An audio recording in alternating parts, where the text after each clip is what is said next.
Bonjour, bon vendredi matin tout le monde. J'espère que vous allez bien, peu importe où vous êtes au Québec. J'espère que tout se passe bien pour vous dans votre vie. On a beaucoup de choses ce matin, comme d'habitude. On va parler de relations toxiques, comment se défaire de l'emprise de quelqu'un qui vous manipule. Puis là, ces jours-ci, on parle beaucoup de manipulateurs gentils. Tu sais, il y a des gentils manipulateurs. On a découvert cette semaine qu'il y avait une nouvelle race, les gentils pédophiles. Les pédophiles qui font pas mal aux enfants. On a découvert ça cette semaine, vous et moi. On savait pas que ça existait.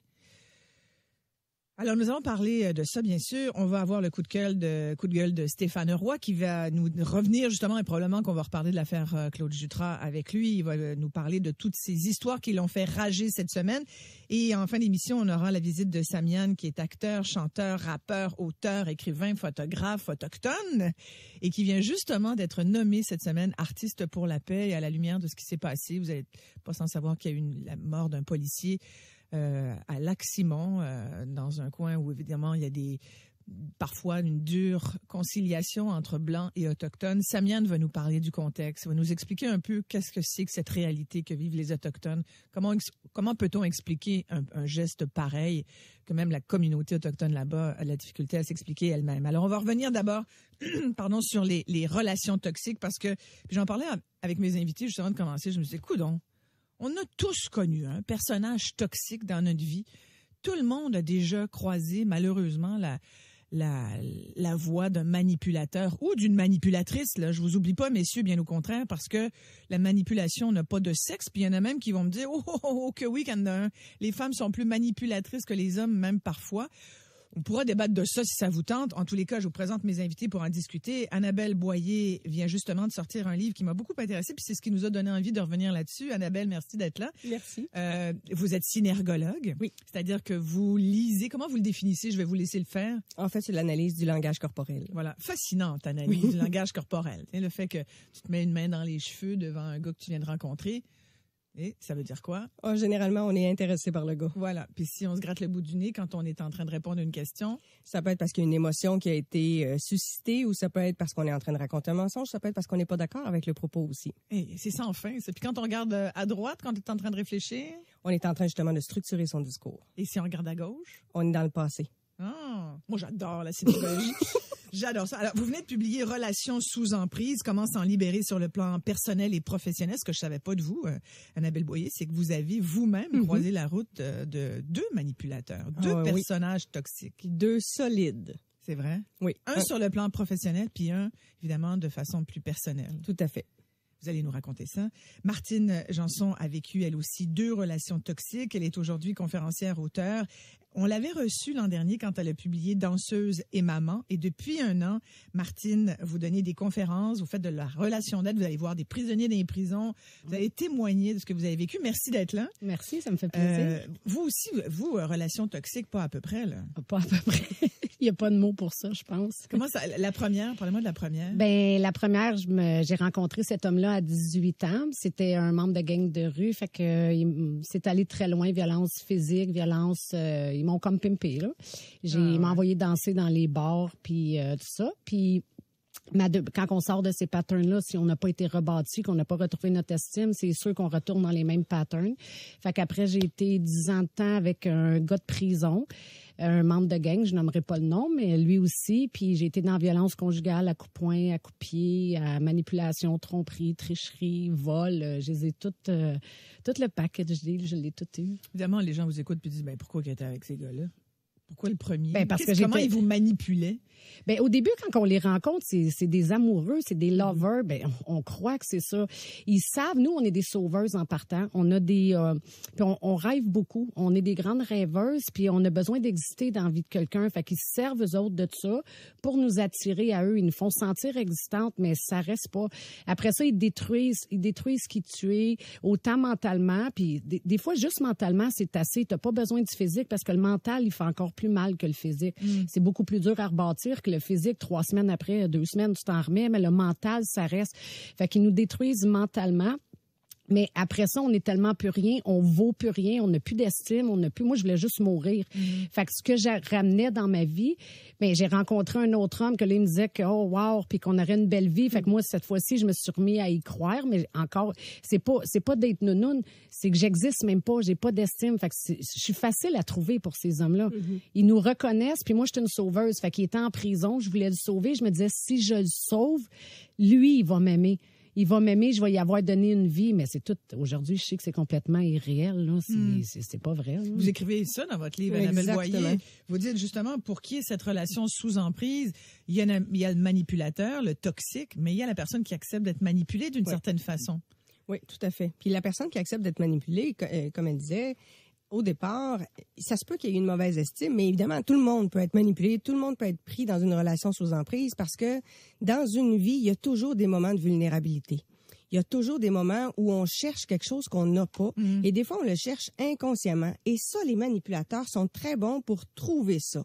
Parce que, évidemment, un manipulateur, quand il va spotter quelqu'un, quand il va avoir une proie en avant de lui, la proie, elle a quelque chose qu'il veut. Elle a une vie, elle a un réseau, elle a un statut, elle a de l'argent, elle a une maison. Elle a quelque chose qu'il veut et qu'il veut avoir à tout prix. Mais il va utiliser une faille. Et des failles, on en a tous. Ouais. Il y a des gens qui ont des difficultés financières puis qui rêvent donc de se sortir de ça. Mais c'est là qu'il va vous proposer un super beau projet qui va faire que dans 5 ans, vous allez être millionnaire. Il y a des gens qui sont écœurés d'être tout seuls, puis ils rêvent d'avoir une vraie belle relation avec l'âme sœur. Fait qu'en effet, dans la première partie là, c'est wow, c'est un effet lune de miel, c'est extraordinaire comme relation. Donc en effet, ce qu'ils cherchent, c'est quel est le besoin qui n'est pas comblé et il va y répondre totalement dans la première partie. Fait que c'est un fin finot, le manipulateur, Il ou la est manipulatrice. très Là. Parce que ça peut être les deux sexes. Oui, hein? tout à fait. C'est vraiment, c'est l'un ou l'autre. Là. Oui. Exactement. Je pense qu'il y a des hommes aussi qui ont été manipulés, puis certaines femmes voient très bien la faille dans l'autre. Mais c'est intéressant cette faille parce que ça veut dire que du côté du manipulé, elle est apparente. Donc Tout à fait. C'est une faille qui est visible. Qui est visible pour le manipulateur. Parce qu'évidemment, le manipulateur, là, il n'a pas commencé à manipuler il y a 2 jours. Là. Ça fait des années. Son comportement est rodé. Il va identifier très rapidement les proies. Puis c'est la même chose. Hein. Quand on fait des analyses sur les tueurs en série ou sur les violeurs, on se rend compte qu'ils choisissent la victime en fonction de la démarche. Parce qu'en les regardant marcher, ils sont capables d'identifier si la victime va se débattre ou pas. Mais le manipulateur, il vous regarde, vous comportez en société, il va identifier rapidement s'il y a quelque chose qui va pas. Il va vous faire parler. Il va s'arranger pour que vous alliez lui faire des confidences, puis il va trouver ce que vous cherchez, puis le besoin qui n'est pas comblé. C'est une question de temps. Les pédophiles sont manipulateurs? Très, très. Mais évidemment, ils vont aller chercher des proies qui sont vulnérables, extrêmement vulnérables. La faille, dans ce cas-ci, la faille d'un enfant, c'est d'être un enfant. C'est d'être un enfant, puis de pas avoir nécessairement tous les outils pour reconnaître un manipulateur, s'en protéger, le dénoncer. C'est pas évident. Est-ce que les autres vont me croire? Est-ce qu'ils vont dire que je raconte des histoires parce que j'ai déjà raconté des histoires puis je me suis déjà fait prendre? Qu'est-ce qui arrive? Est-ce que c'est normal ce qui arrive? L'enfant, il est en apprentissage. Puis un truc très important pour l'enfant aussi, c'est il y a beaucoup de manipulateurs ou d'agresseurs sexuels qui disent à des enfants, il y a des parents incestueux qui le disent, le père incestueux qui dit à sa fille, tu vas faire de la peine à ta mère. Exactement. Si jamais elle apprenait ça serait la fin de sa vie, tu veux pas que ta mère ait de la peine. Hein? C'est ça. Puis le pédo va faire la même chose avec un petit enfant, elle va dire, écoute, tes parents peuvent pas savoir ça, là, ça reste entre nous, c'est un secret. Exactement. C'est ça la faille aussi, c'est le fait d'avoir peur de faire de la peine si jamais on met l'autre au courant. Et puis, il y a des adultes qui ont ça aussi, cette fin-là. Qu'est-ce que vont penser mes amis si jamais ils apprennent que je vis ce genre de situation-là? Mais moi, c'est beaucoup arrivé. Martine, c'était par rapport à ça. Les gens, ils se demandaient pourquoi que j'en parlais pas. Mais c'est parce qu'il n'y a pas un parent qui accepterait ça. Si moi, je devais protéger ma famille, je m'étais mis dans cette situation-là. Puis, je voulais pas que mon père ou que mes frères s'en aillent en prison, parce que je sais qu'ils peuvent se fâcher. Puis moi, en tant que parent, si quelqu'un ferait ça à mes enfants encore aujourd'hui, on veut pas ça. Fait que moi, je voulais protéger ma famille, je voulais me retirer pour pas les mettre, eux, pas en danger, que lui leur aurait fait de quoi, qu'eux autres fassent de quoi, puis qu'ils se ramassent en prison. Je voulais pas ça. Fait que j'avais décidé de me retirer puis de m'en sortir toute seule. Puis, tu sais, moi, je pense que les manipulateurs, c'est des gens qui sont pas heureux, c'est des gens qui vont pas bien. Puis, ce qu'ils essayent de faire, c'est de nous ramener à leur niveau à eux. Ils vont avec leurs blessures, comme tu disais, ils viennent chercher ce qu'on a parce qu'eux le désirent, mais ils vont nous briser pour qu'on devienne aussi malheureux qu'eux autres, qu'on nous ramener à leur niveau à eux autres. C'est leur but principal. Il y en a que c'est conscient, il y en a que c'est inconscient aussi par des blessures, des choses, mais la réalité, c'est qu'ils veulent nous ramener à leur niveau à eux autres. Mais ce que je retiens d'entrée de jeu, vous le dites, Annabelle Boyer, dans votre livre, vous dites la relation sous emprise a ceci de particulier. L'emprisonné ne veut pas, de prime abord, en sortir. Exactement. Il s'est accroché à l'emprisonneur comme à une bouée de sauvetage, tant ce dernier a réussi à jouer dans sa tête. Tout à fait. Et ça, vous diriez que ça vaut sur le plan professionnel comme sur le plan Les deux. personnel? Ah ouais. Les deux. Moi, je me souviens d'une organisation où, quand je suis rentrée, le directeur qui était là s'était organisé pour évincer tous les employés masculins de l'endroit. Il n'avait que des employés féminines qui avaient entre 20 et 40 ans, pas plus vieux, et les employés avaient une photo de leur patron sur leur bureau. Il y a un méchant narcissique. Et quand c'était hallucinant. Et quand arrivait un party, les C'est devenu filles, une secte au bureau. c'est hallucinant. Les filles dansaient autour du patron, lui enlevaient son veston, lui flattaient le dos. Et je voulais mourir. Ça n'avait pas de bon sens. C'était complètement hallucinant. Mais c'était Puis comme vous êtes ça. arrivé là-dedans, pourquoi? Comme conseillère en ressources humaines. Fait que là, vous avez fait complètement quoi? hallucinant. Comment on gère ça?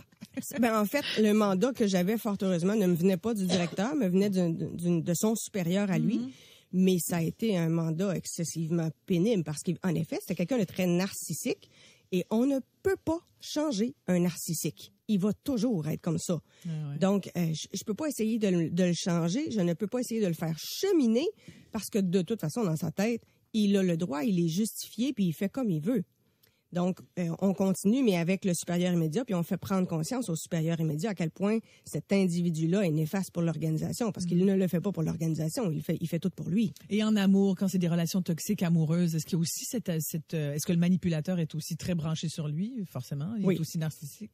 Donc, c'est des conjoints ou conjointes qui pensent d'abord à eux qui font ça. Ils font tout pour eux, de toute façon, parce que dans mon livre, je raconte l'histoire de Jacques. Jacques, c'est un cas particulier. C'est un monsieur qui était dans la fin quarantaine, une belle carrière, pas d'enfants, célibataire depuis longtemps, qui semblait heureux, financièrement à l'aise, ça allait bien. Et à un moment donné, il rencontre une dame, c'est le déclic, et ils vont se voir quelques fois, ils vont passer une nuit ensemble, et après cette folle nuit incroyable, elle va lui avouer qu'elle est mariée, qu'elle a 2 enfants d'âge adulte. Et là, il sait pas trop comment faire. Elle va lui dire, mais de toute façon, elle voulait laisser son mari, c'est une question de temps. Mais là, évidemment, le temps s'est allongé, c'est devenu des jours, des semaines et des mois. Puis à un moment donné, il a dit, là, ça marche pas. Là, tu m'as dit que tu allais laisser ton conjoint, c'est pas fait. Là, moi, je suis pas à l'aise dans cette situation-là. Et là, le jeu a commencé. Là, elle s'est mise à l'appeler entre 6 et 80 fois par jour pour lui dire, t'as regardé la serveuse au restaurant? C'est-tu parce que tu voulais coucher avec? Là, j'ai vu que tu avais une nouvelle employée. T'as-tu couché avec déjà? Et là, ça s'est mis à devenir très, très envahissant. Puis évidemment, ils continuaient de se voir, ils continuaient évidemment d'avoir des relations sexuelles ensemble. Et là, tout d'un coup, quand il lui voulait mettre fin à la relation, mystérieusement, elle était enceinte. Évidemment, à chaque fois qu'elle avait un rendez-vous chez le médecin, le rendez-vous avait été reporté, fait qu'il pouvait pas être présent. Le médecin était tombé malade, donc le rendez-vous avait été annulé, donc il pouvait pas être présent. À un moment donné, elle fait fausse couche. À un moment donné, on a une fausse couche. Après ça, elle va lui dire, c'est pas vrai, c'était juste un test pour voir si tu m'aimais vraiment. Elle redevient donc enceinte. Là, à un moment donné, c'est rendu que c'est des jumeaux. Elle en aurait perdu un des 2. Après ça, elle aurait fait un avortement, mais c'était pas vrai, c'était juste pour le tester. Et Jacques est toujours là. Et Jacques est toujours là. Moi, je lis ça, mais je me disais, bon, ben là, il est un peu naïf, là, Jaco, là. Mais il l'aime tellement. Ouais. Elle le comble tellement. Ça fait 10 ans qu'il est célibataire et qu'il n'y a pas de relation sexuelle. Fait juste cet aspect-là, pour lui, ça a pris toute la place. Et quand mon conjoint m'a amené Jacques en me disant, peux-tu faire quelque chose pour lui? La dame était supposément enceinte de 16 semaines. Elle pesait 85 livres, elle avait pas pris une livre et il était pas capable de croire qu'elle lui mentait. Je l'avais en avant de moi, là, et j'arrivais pas à lui faire dire qu'elle mentait. Pour lui, elle était honnête. Pour lui, il y avait quelque chose qui allait pas. C'était juste le problème, là, c'était juste la jalousie de madame, mais il l'aimait tellement. Wow. Et ça a pris 9 mois pour le sortir de cette relation-là. Mais la première fois qu'il a fini par dire, l'angle que j'ai pris, ça a été de lui faire dire qu'il était pas bien dans cette relation-là. Puis 9 mois, à la rigueur, c'est pas si mal. Probablement parce que vous étiez là autour. Tout le temps. Parce qu'il y en a, ça prend des années. Des années. Moi, j'ai été dans une relation toxique. Ça m'a pris beaucoup de temps. Oui. Beaucoup de temps. Parce que, à un moment donné, ça devient ton, j'allais dire ton standard, mais c'est pas le bon mot. Ça devient l'habitude. Oui. Dépendance. Oui, mais pas tellement à la rigueur. Oui, il peut y avoir ça, mais c'est comme un moment donné, c'est ton quotidien. C'est ça, c'est la zone Fait que connue. tu vis avec ça, là, puis tu penses, la notion, puis je pense que c'est peut-être plus féminin que masculin, vous me direz, chers amis qui nous écoutent, mais j'ai l'impression que la notion de sauver l'autre aussi, oui. là, à un moment donné, il faudrait voir où est-ce qu'on pogne ça, cette notion-là, qu'il faut qu'on sauve. D'autres, les filles, on est des mères Teresa, on sauve le monde. Hey, faudrait qu'on arrête de penser comme ça. Ben, en fait, la seule personne qu'on peut sauver, c'est soi-même. Hein? Ouais. Minimalement, ça serait déjà pas pire. On va s'arrêter ici, très courte pause. C'est fascinant, vos histoires. Et bien sûr, on va voir si les auditeurs en ont également. Je pense qu'on a tous, plus ou moins, là, sauf ma recherchiste Isabelle Laure, apparemment, qui n'a rencontré que des bons gars. Elle n'a pas eu de relation toxique. Elle était bien chanceuse. Mais je pense qu'il y en a une méchante gang qui en ont eu. 514-790-9850. Sans frais, vous pouvez nous joindre en faisant le 1-866-790-9850. Comment on s'en sort? Et est-ce qu'on s'en sort? Comment vous l'avez fait? À tout de suite. C'est Éric Lapointe là, qu'on va entendre. Il y a JC qui m'écrit, il dit qu'il a été dans une relation toxique, qu'il a vécu 11 ans avec, mais ça a commencé surtout au bout d'un certain nombre d'années. Puis les 5 dernières années, là, donc au bout de 6 ans, c'est là que ça a commencé à être vraiment insupportable. Et ça a été vraiment dur de se libérer de cette personne-là. On a Evelyne au bout du fil. Bonjour, Evelyne. Bonjour, comment allez-vous, madame? Très bien. Vous avez été prise avec avec quelqu'un comme ça, un manipulateur qui vous avait sous son emprise? Oui, j'ai fait une affaire avec un membre de gang de rue. Oh, ah ouais. Au début, il n'était pas dans la gang, mais quand je suis tombée enceinte, il en a profité pour vendre de la cocaïne pour mettre ça sur mon dos. Oh, ouais. C'est comme un prétexte, vous comprenez? Ouais, tout à fait. Parce qu'il aimait ça, la vie de gang de rue. Mm-hmm. Quand j'ai découvert qu'il m'utilisait comme prétexte et que j'étais tout le temps trop souvent là pour lui parce que c'était le père de mon enfant, je l'ai mis dehors, il s'est pris une jeune blanche. Mm. Et il a manipulé, il a mis enceinte, il a eu 2 enfants avec. Maintenant, elle a découvert qui il était. Il s'est trouvé une autre encore. Ouais. Je vous jure, c'est très difficile quand c'est le père de ton enfant de t'en débarrasser. Ouais. Et vous avez fini par le faire, finalement? Comment vous avez fait? Mon Dieu, j'ai appelé l'immigration, j'ai demandé son expulsion. Jusqu'à présent, je me cherche un avocat pour payer son expulsion. Et il y a aussi son ex aussi qui s'est aperçu qu'il était violent. Qui m'a appelé pour me dire qu'il travaillait en dessous de la table, qu'il utilisait le système. C'est très difficile pour nous de parler de ça parce que beaucoup d'hommes se trouvent des jeunes femmes blanches. C'est pour ça que je plains beaucoup les jeunes filles. Ouais. Ils se trouvent des jeunes femmes blanches pour les utiliser. Je vois beaucoup de jeunes femmes blanches enceintes pour les hommes noirs comme si c'était une façon, vous comprenez, d'utiliser le système. Ils doivent avoir une façon ratoureuse de les approcher, là. Oui, ils leur disent que t'es plus belle que les Noirs sont méchantes, wow, j'ai jamais vu une fille belle comme toi. Ouais. Puis pourtant, il les met enceinte pour avoir les allocations. Ouais. Et ça se fait chaque jour que je vois ça. Merci. Merci beaucoup, Evelyne, de votre témoignage. Merci bien. Bonjour, Sylvain. Hello. Allez-y, Sylvain, votre histoire, vous, c'est justement une histoire de vie aussi avec une manipulatrice, d'après ce que je comprends, qui vous a forcé même à... Vous avez dû consulter pour vous sortir de son emprise. Oui, exactement. Quand j'ai commencé, la relation était super belle, tout. C'était vraiment merveilleux. J'avais pas de problème. Je suis afin avec elle. De toute façon, dans ma nature, je suis déjà comme ça. Je fais attention à la personne que j'aime, ces affaires-là, tout ça. Puis c'était rendu qu'à un moment donné, elle choisissait mes amis. Ah, ben lui, tu peux le voir, tu sais. Ceux qui avaient un peu d'influence sur moi, à les éloigner de moi un peu. Ah ouais. Puis, je me suis laissé embarquer là-dedans, puis ça m'a coûté cher à un moment donné.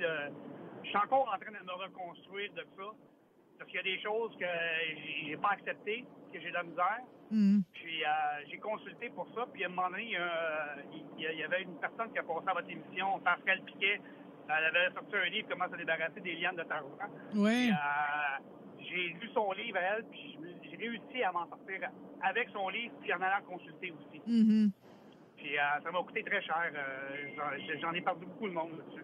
Et ça marque, hein, Sylvain? Oui, ça marque beaucoup. Puis même encore, ça fait longtemps de ça, puis je suis encore marqué de ça. Puis mes prochaines relations, je sais ce que je veux, je sais ce que je veux plus maintenant. Puis quand je rencontre quelqu'un ou quoi que ce soit, j'ai des petites lumières qui allument tout de suite sur des petits trucs que je me suis donné. dès qu'elle parle de sa mère, que ça va pas bien, que c'est ouais. Ah, c'est ça. Vous avez des alarmes. Ouais. Boum, ça l'allume, puis non, merci, garde, on passe à la prochaine, puis c'est tout, puis j'aime mieux choisir la personne qui va fitter avec moi. Ouais. Mais ceux qui... ça doit enlever bien du monde, parce que des filles qui ont des problèmes avec leur mère, il y en a quand même plusieurs. Oui, mais avec le membre de la famille, dès qu'ils ont un problème avec le membre de la famille ou quelque chose comme ça, c'est des signes... des signes évidents, là. Ouais. Ça, t'éloignes ça, puis regarde, je suis désolé, avec un enfant ou quelque chose comme ça, j'ai de la misère avec mon gars, puis j'ai de la misère avec mon frère. Non, regarde, c'est des lumières qui allument, puis c'est bonjour, merci, je pense à d'autres choses. Ouais. Mais vous devez être tout seul en ce moment, d'abord, Sylvain. Vous devez être célibataire, là. Exactement, oui, c'est ça. Ouais. C'est de valeur parce que il y a vraiment des bonnes filles que je rencontre, puis je me dis, Caroline, le pattern est drôle. On dirait que toujours les bonnes filles tombent sur les mauvais gars. Les bons gars, eux autres, ben, ils sont célibataires, là, comme moi. Là. Ouais. Mais peut-être, enfin, je veux pas, je suis pas psychologue, mais à force de parler à du monde tous les matins, on le devient presque par la bande. Mais ce que je vous dirais, a priori, c'est essayer de vous ouvrir un peu, parce que des fois, c'est pas parce qu'on a un problème avec un membre de notre famille. Je connais pas de famille où il y a pas de temps en temps des trucs qui accrochent. Sinon, ça vous coupe de bien des possibilités. Puis des fois, on passe à côté d'opportunités, puis on passe à côté justement de bonnes filles, comme vous dites, qui seraient très... Oui, c'est ça. Mais je comprends le fait que c'est difficile pour vous de faire confiance maintenant, c'est ça. Exactement. Ouais. C'est très, très, très dur. Pourtant, moi, quand je suis avec une personne, je suis fidèle avec la personne, puis autant je peux prendre soin d'elle que j'aime ça qu'elle me prenne soin de moi. Mais c'est des choses comme ça qui arrivent, mais je perds pas espoir. Mais non, certainement pas. Merci, Sylvain, de votre témoignage. Bonne chance. Merci beaucoup. Merci. Stéphane. Bonjour, Stéphane. Bonjour, Isabelle. Vous avez vécu ça, vous aussi? Oui, j'ai vécu une relation pendant 16 ans. Hey, 16 ans, wow. Oui, 16 ans. Il y a eu un enfant dans la relation aussi. Puis, c'est ça, c'est une fille qui m'a inventé une vie. Je vous explique, c'est parce qu'elle m'a raconté son passé. Bon, c'est très long, même je suis à l'écriture d'un livre là-dessus. C'était une ancienne prostituée. Elle avait encore contact avec son ancien pime qui était très riche et tout ça. C'est la haute classe, là. C'était une escorte de haute classe. Et puis bon. Ensuite est venue ces relations qu'elle avait avec des princes, des barons du Danemark et puis tout ça. Mais c'était tout pas vrai, ça? C'était tout pas vrai parce que aussitôt que j'avais un doute, c'était la crise, les pleurs, que j'étais un salaud, je la croyais pas. Elle me faisait confiance assez pour me raconter son passé. J'étais le seul qui le savait. Puis elle m'a saisi, parce que moi, je suis un artiste, je suis un aventurier. Donc, c'est ça qu'elle a été chercher toutes les caractéristiques du super-héros. Donc, c'est sûr que j'étais le sauveur dans cette relation-là. Fait que les gars aussi, parfois, vous pouvez vous prendre pour des sauveurs, pas juste les filles. Ouais, bon. Oui, tout à fait. Et puis, lors de la séparation, j'ai fini par lui pardonner parce que j'ai su, à la dernière journée avant de la quitter, que tout ce qu'elle m'avait raconté, c'était faux. J'ai eu un choc.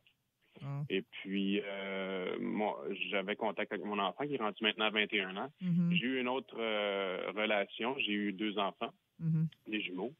Et puis, à cette annonce-là, elle a fait une crise et elle a aliéné mon fils de 21 ans qui ne me parle plus.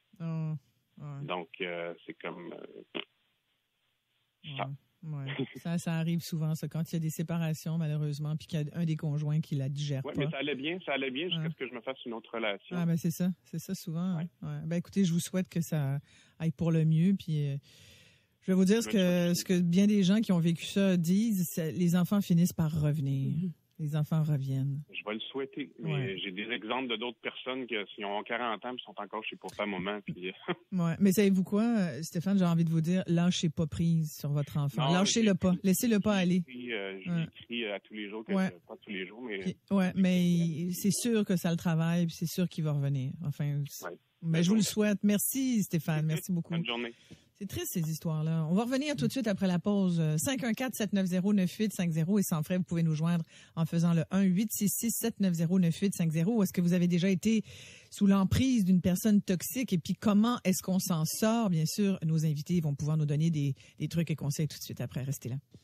Comment est-ce que c'est possible de se sortir de l'emprise de quelqu'un qui est toxique, une personne qui est pas bonne pour nous? Puis je vous disais tout à l'heure, on a toutes connu et tous et toutes connu au moins un. C'est pas évident toutefois de le reconnaître. Il y a plein de gens là, je vais vous dire, qui souhaitent nous raconter un peu une part de ce qu'ils ont vécu. Bonjour Claude. Bonjour Isabelle, félicitations à votre émission. Merci. Vous avez vécu ça vous aussi? Vous avez vécu ça, Claude? Oh, plus d'une fois, oui, je peux dire. Ouais. Plus d'une fois, fait que pour vous, diriez-vous, c'est comme un pattern? Ben, c'est un pattern, oui. En faisant des études dans notre passé, on finit par trouver exactement d'où peut venir ce genre de ressources, qu'on peut dire, négatives. Mais en étant une personne qui j'aurais pu même faire partie du film de Paul Arcand, les voleurs d'enfance. Ah, c'est vrai? Mes parents m'ont fait travailler 7 jours par semaine à partir de l'âge de 8 ans.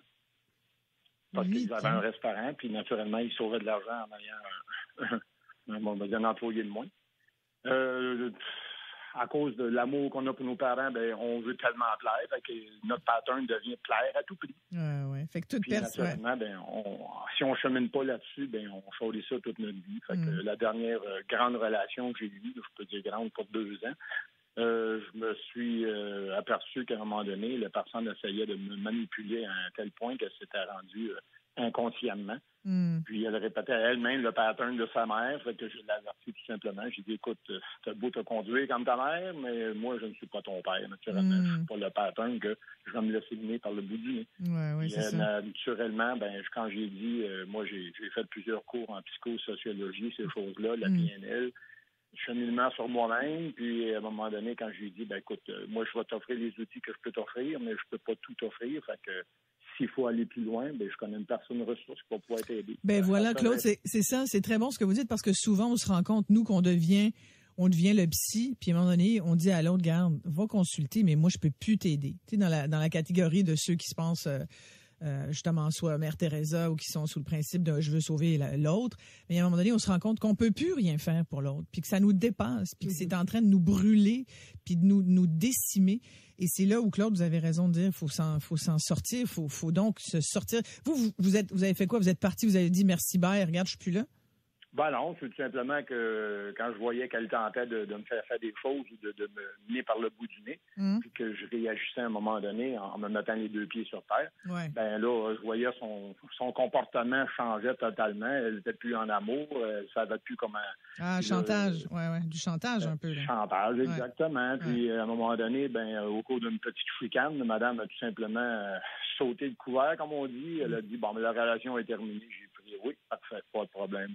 Oui, quand on ouvre elle vous a ouvert la porte, vous êtes rentré dedans, c'est sûr. Et voilà, je l'ai pris tout bonnement. J'ai vu son comportement changer. Elle n'endormait plus des nuits de temps, ces choses-là. Puis j'ai dit, non, moi, je continue. Si tu veux pas te prendre en main, ma fille. Puis maintenant, Claude, êtes-vous avec quelqu'un, Claude, maintenant? Vous êtes tout seul? Non, présentement, je suis tout seul. En cheminement avec une personne qu'on prend notre temps.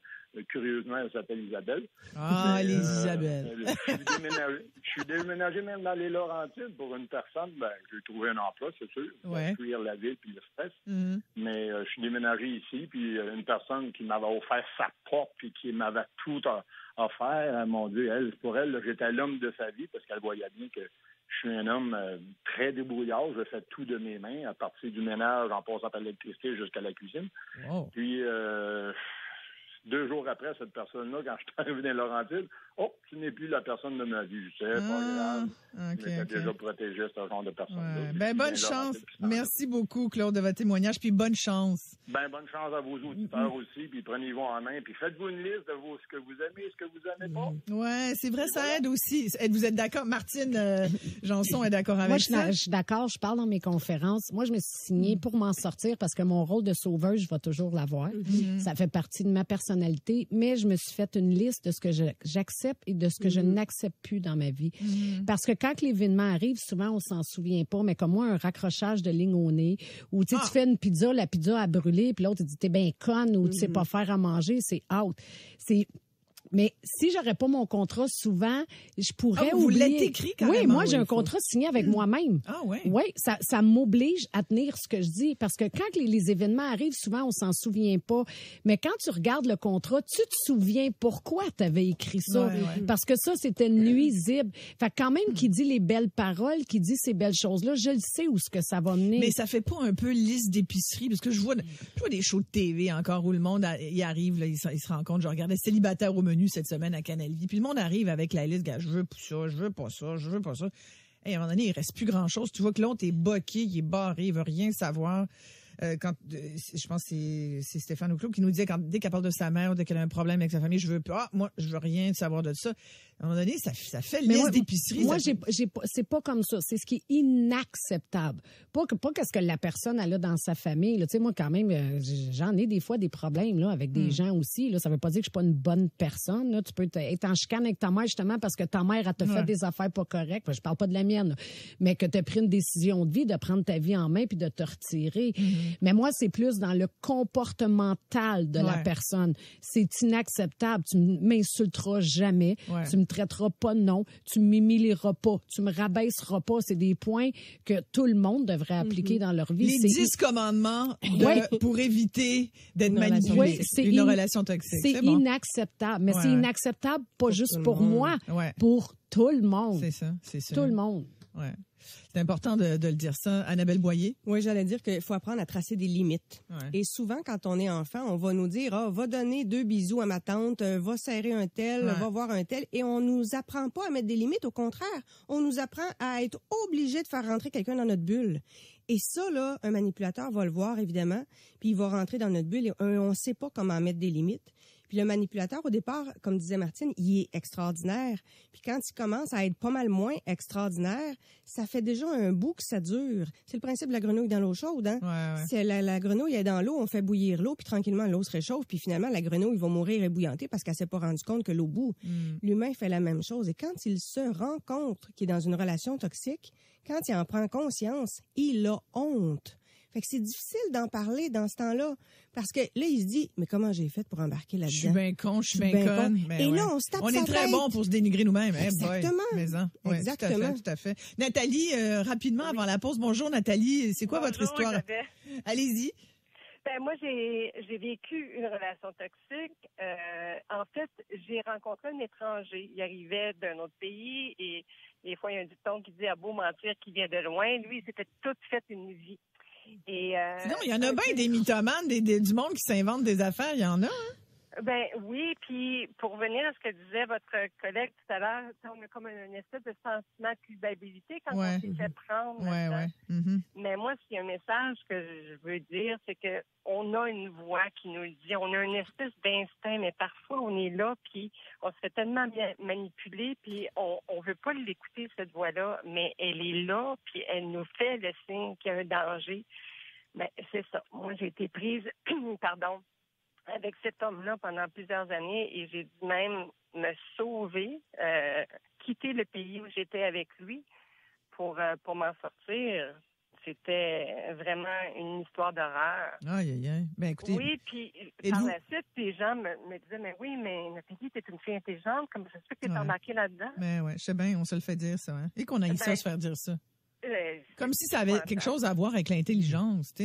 Contrairement à ce que Richard, mon bon ami Richard Martineau a écrit, non, les filles, c'est pas nono. On n'est pas nounoun parce qu'on est dans ce genre de relation-là. La preuve, c'est qu'il y a des gars, si on est nounoun, il y a autant de nonos d'abord parce que il y a autant de manipulateurs d'un sexe de l'autre, mais il y a autant de manipulés d'un sexe de l'autre que l'autre. C'est ça que ça veut dire aussi. Oui. Les filles, on n'est pas plus nounoun parce qu'on accepte parfois d'être dans des relations toxique, mais c'est sûr que ça remonte à des blessures de l'enfance, ça remonte à beaucoup de choses, mais ça remonte aussi. Mais il y a aussi des fois, tu l'as pas forcément la blessure, c'est juste que tu t'es face à quelqu'un qui se fait accroire des choses. Martine, merci Nathalie. Martine, vous, il vous disait qu'il était étudiant en médecine. Ben oui, moi je savais pas quand je l'ai rencontré. Ça, si j'aurais su que c'était un pimp, j'aurais pas été avec cet homme. J'aurais pas été avec cet homme-là.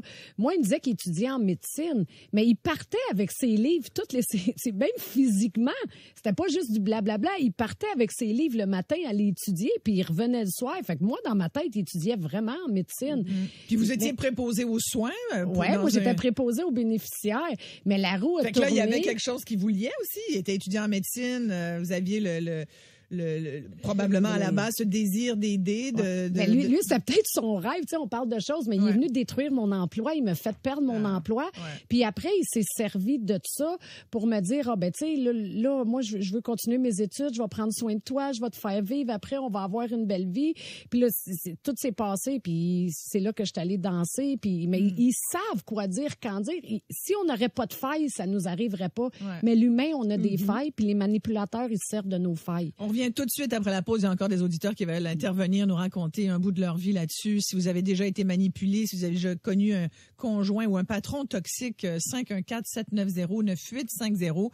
Sans frais, vous faites le 1-866-790-9850. Dites-nous aussi comment vous avez pu vous en sortir. Mais s'il y en a qui sont encore pognés dedans, une relation comme ça, bien sûr, appelez-nous puis on va essayer de vous aider. À tout de suite. On est en train de parler avec mes invités pendant la pause. Moi, je leur racontais que j'avais appelé, vous savez, la façon dont les manipulateurs ont de se remonter, mais en vous calant. Moi, j'ai appelé ça le syndrome de la poulie, puis Annabelle Boyer, toi, tu as vu l'image. Mais c'est documenté, ça, Annabelle. Dans votre livre, entre autres, vous le dites. Annabelle, j'en profite pour dire que vous avez écrit Relations sous emprise, comment s'en libérer sur le plan personnel et professionnel. Ça vient de sortir chez Béliveau Éditeur. Mon invité également, Martine Janson, qui a coécrit avec Marc Fisher, Danseuse et maman, qui est donc inspirée de son histoire. Ce fameux étudiant en médecine, finalement, qui s'inventait toutes sortes d'affaires pour finir par vous demander de danser pour lui payer la belle vie, la Dolce Vita.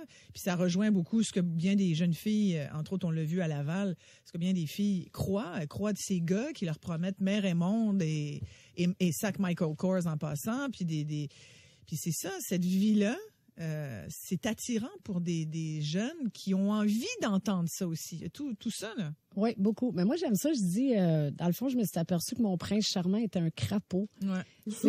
La réalité, c'est ça. Crapaud, border, chien sale, quand même. Oui, mais c'est parce qu'on est en radio, je veux rester poli. C'est juste pour ça. Oui, des fois, on peut se lâcher là. Ça fait du bien, ça aide à sortir le méchant. Bonjour, Hélène. Bonjour. Vous avez vécu ça, vous, une relation toxique? Oui, j'ai vécu ça avec mon frère et sa femme. Alors, il y a 4 ans, j'ai fait une dépression. Et mon frère s'est offert pour venir m'aider à me reprendre en main, si vous voulez, parce qu'il était à la retraite, sa femme aussi. Ouais. Alors, plein de bons sentiments. Alors, ils sont venus à la maison, ils sont restés 14 mois. Ils ont déménagé chez vous? Pardon? Ils ont déménagé chez vous? Oui, pendant 14 mois. Wow! Mais ils vous l'avaient demandé? Vous étiez d'accord avec ça? Pas le 14 mois, évidemment. Ils m'avaient demandé 1 mois. Alors, pour venir chez nous 1 mois, pour histoire de m'aider, me reprendre en main, etc. Alors, jusque-là, tout le monde est d'accord. Il fallait que je me reprenne en main. Ça a commencé tranquillement. Ça a commencé par me dire, tu te nourris pas convenablement, tu devrais nourrir aussi tes enfants de cette façon, de ci, de ça. Tes enfants sont paresseux, ils t'aident pas, tu devrais changer ta façon. En tout cas, finalement, ils m'ont remis en question comme mère. Après ça a passé avec mon mari. Si ça va mal dans ton couple, ben écoute, parce que tu devrais faire ci, tu devrais faire ça. Puis moi, je l'admirais parce qu'il semblait avoir une vie extraordinaire. Il allait au-devant des autres pour aider les autres. Alors finalement, ça a passé de mon rôle de mère, mon rôle d'épouse. Il s'est mêlé de mes affaires, parce que je suis à mon compte. Alors, je faisais pas la bonne chose avec mes clients, etc., etc., etc. C'est devenu tellement toxique parce qu'à chaque geste que je posais, il me le reprochait. Rapidement, parce qu'on termine, Hélène. Oui. Alors, ça m'a conduit au suicide, à une tentative de suicide. Alors, c'est tellement fou, là, c'est tellement toxique. À force de... Tu sais, des fois, les gens veulent aider, ils disent qu'ils veulent aider en me donnant des conseils, mais ça remet en question ce que t'es. Tout à fait. Mais j'espère que vous allez mieux aujourd'hui, Hélène. Oui, tout ça, c'est fini. Merci de votre témoignage. Merci, Annabelle Boyer. Merci. En terminant, 10 secondes. Mais en fait, il faut savoir qu'on ne fait jamais les choses que pour soi. Donc, quand quelqu'un dit qu'il veut vous aider, c'est pas vrai, c'est pour lui-même qu'il le fait. La seule personne qui peut vous aider, c'est vous-même. Et puis, vous dites dans votre livre, on a toujours le choix de nos réactions. Toujours. J'aime beaucoup cette phrase. Merci beaucoup, Martine Janson. Je rappelle, Danseuse et maman, inspirée de votre histoire, publiée chez Québec Amérique. On mettra bien sûr vos livres sur notre site. On se retrouve après les nouvelles, tout le monde. Restez là.